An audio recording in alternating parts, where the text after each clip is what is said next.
Good morning, our church family. Happy Thursday. We are almost through another week. Hey, and it's the end of June today, which means we're halfway through doing this devotion series. I hope you've been blessed by it. If you have, would you let me know? It just helps me see and sense how effective this is, and this is something we want to carry forward even past the month of July, or what we might want to do. So today I wanted to talk about the idea of freedom.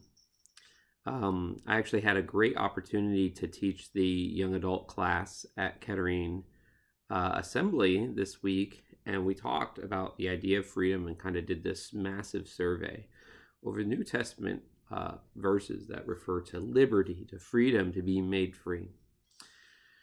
And it was really interesting because definitions matter, as we know.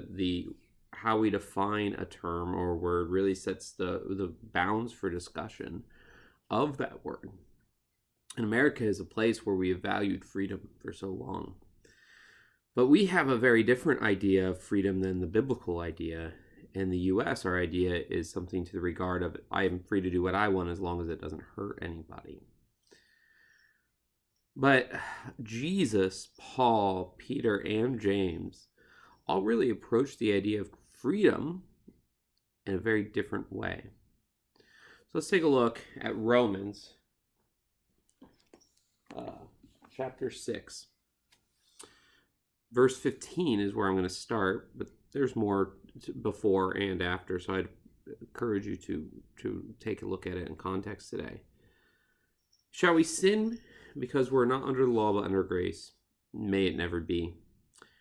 Do you not know that when you present yourselves to someone as slaves for obedience, you are slaves to the one who you obey, either of sin resulting in death or of obedience resulting in righteousness?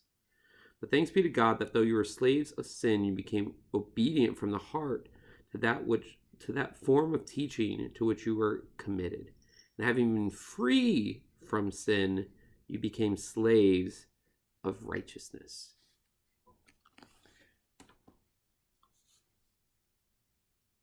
Christian freedom is about actually becoming a slave to God, to doing the things of the Spirit.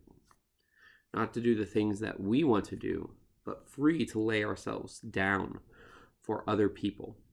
Free to submit ourselves to God, free from ourselves and our sinful flesh, free from the world's pressures, and free from the devil, so that we can lay ourselves down for others. Christian freedom is not about standing up for our rights. It is laying down those things for the sake of others.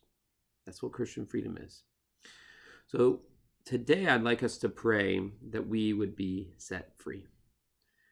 And that as we walk through our days and our week, that we would enact Christian freedom. That we would refuse to submit to a freedom that says, hey, do whatever you want. But we would instead walk in a freedom that says, what can I do for you?